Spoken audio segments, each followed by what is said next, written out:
Assalamualaikum warahmatullahi wabarakatuh. Berjumpa lagi dengan saya Faisal Putra Laksana dalam channel Crafting Lover. Dalam video kali ini saya akan membongkar rahasia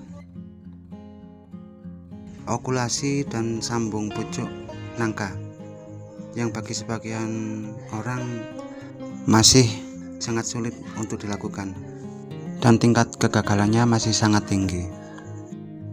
Tahap pertama yang harus dilakukan adalah pemilihan entres.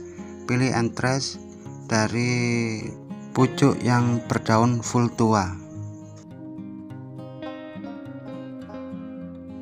Karena dari pucuk yang seperti itu biasanya terdapat calon mata tunas. Calon mata tunas ini usahakan masih berupa benjolan kecil atau berbentuk segitiga.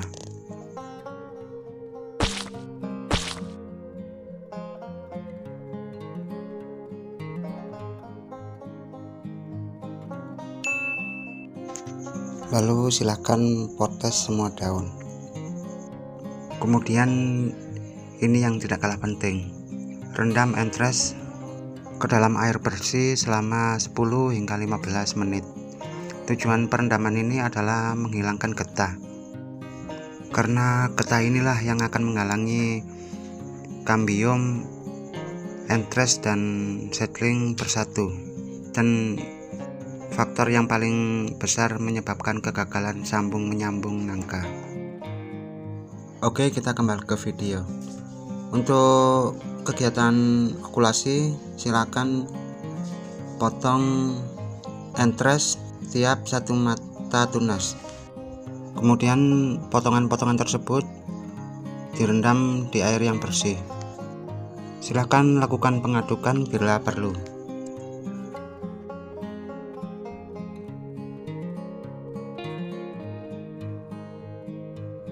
Baiklah, sekarang mari kita coba melakukan pengirisan.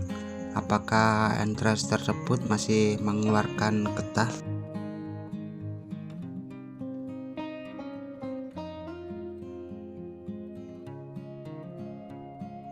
Sebelum diiris, silakan keringkan dulu dengan tisu atau kain.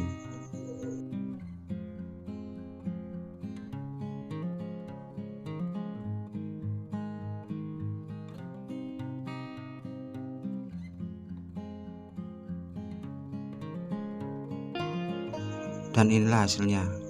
Anda bisa lihat entres tersebut bersih dari getah putih.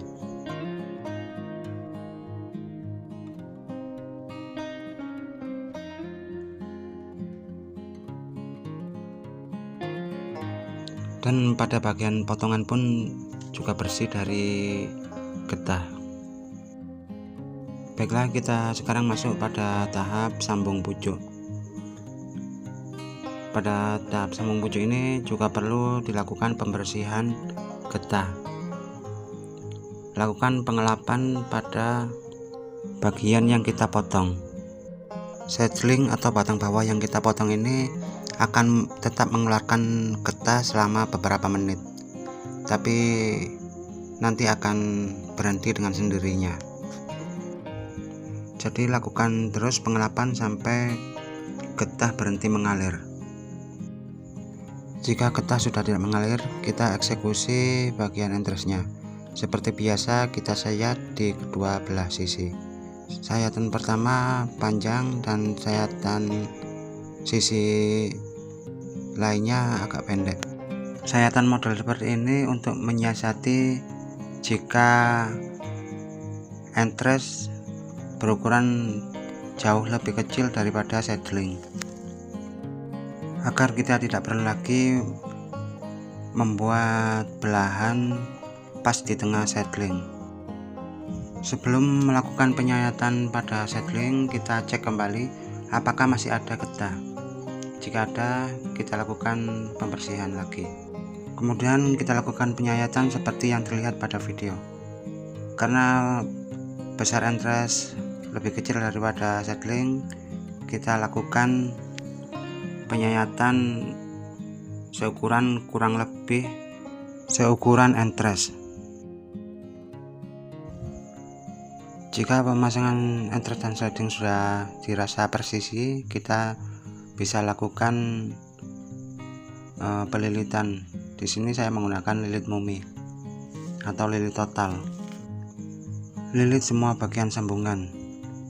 Dan untuk tepat di mata tunas, usahakan plastik lilitan terdiri hanya satu lapis agar tunas dapat menjebol plastik lilitan tersebut.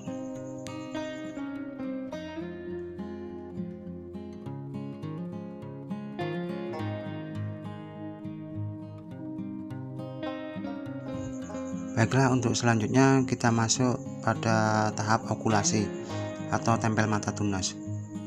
Sebelum kita melakukan penempelan, kita uji dahulu seberapa banyak getah jika kita melakukan pengirisan atau penyayatan. Di sini kita lihat getah yang keluar sangat banyak. Jadi bagaimana cara kita menyiasati hal ini? Padahal getah tersebut tidak boleh mencemari daerah bidang penempelan. Caranya sebagai berikut. Kita buat sayatan dengan sudut runcing ke atas. Kemudian kita lap dan tunggu hingga getah tidak mengalir. Jika dalam okulasi biasa saya menggunakan teknik kupasan menyerupai lidah. Untuk nangka dan tanaman yang bergetah putih dan lengket lainnya seperti sawo dan kamboja, sebaiknya kita hanya mengelupas kulitnya tanpa mengurangi kayunya. Oke, sambil menunggu getah tidak keluar lagi, kita eksekusi bagian entresnya. Seperti biasa, sayat entres di kedua sisi, satu sisi panjang dan sisi lainnya lebih pendek.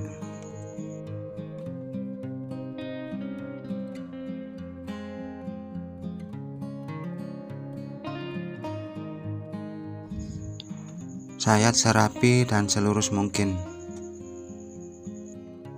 Sebelum kita mengupas kulit, kita sebaiknya mengelap terlebih dahulu bagian kupasan. Kupasan usahakan sama dengan atau lebih besar sedikit daripada entres atau mata tunas yang kita tancapkan. Kemudian kita selipkan mata tunas tersebut pada bagian yang kita kupas.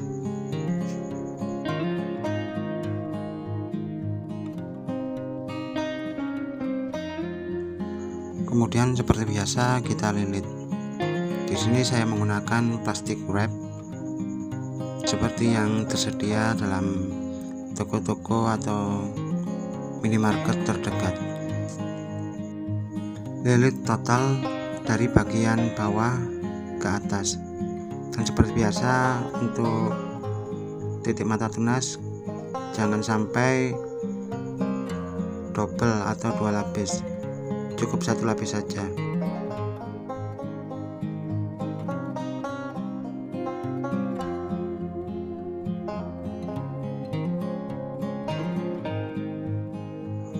Setelah lilit selesai, kita lakukan pemotongan pada bagian atas perlakuan, atau bisa juga dengan diberikan keratan.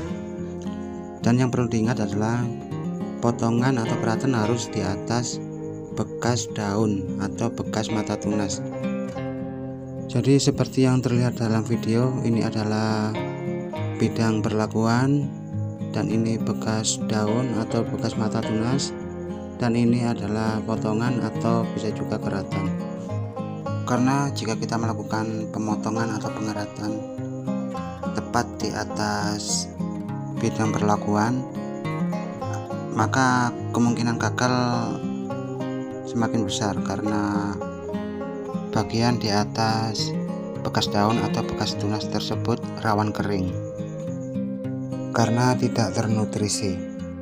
Karena tanaman biasanya hanya akan menutrisi hanya sampai bagian bekas mata tunas atau bekas daun paling atas.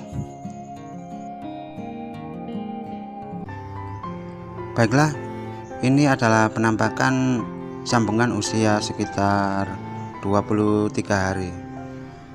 Tunas kecil sudah berhasil menjebol plastik.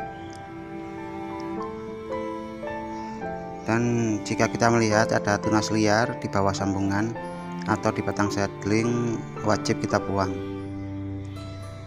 Pertumbuhan tunas ini tidak boleh melebihi dari atau tidak boleh lebih dominan daripada pertumbuhan tunas yang kita sambung. Jadi mulai hari pertama kita sambung sampai tunas sambungan benar-benar dominan, kita harus selalu memperhatikan atau mengecek pertumbuhan tunas liar tersebut, dan kita harus selalu membuangnya. Sekian dari saya, terima kasih sudah menonton. Jangan lupa like, share, komen, dan subscribe. Assalamualaikum warahmatullahi wabarakatuh.